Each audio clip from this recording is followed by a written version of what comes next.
ઢસા ગામે મસ્જિદની રેતી હટાવવા બાબતે બે પક્ષો વચ્ચે સશસ્ત્ર ધમાલ। મનપાના ફાયર ઓફિસરે ખોટી ફરિયાદ કર્યાનો આક્ષેપ। આજે હીરા બજાર સજ્જડ બંધ। રાજુલાના ધારાનાનેસ ગામના યુવાન જમ્મુ કાશ્મીરમાં શહીદ। ઇન્ફોસિસને કેનેડાની સરકારે ₹82 લાખની પેનલ્ટી ફટકારી। દક્ષિણ એશિયાના સૌથી પ્રદૂષિત શહેરોમાં અમદાવાદ સુરત ટોચ પર।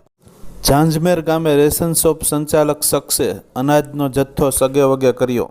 પીએમ મોદી પાસે ₹3,02,06,889 સંપત્તિ। સૌરાષ્ટ્ર કચ્છમાં તોફાની પવનથી પીજીવીસીએલના 99 થાંભલા પડી ગયા। ₹11 લાખનું નુકસાન। અવાંછિત કોલ્સ હવે અયોગ્ય વેપાર પ્રથા બની જશે। કાનૂની જવાબદારી નક્કી કરાશે।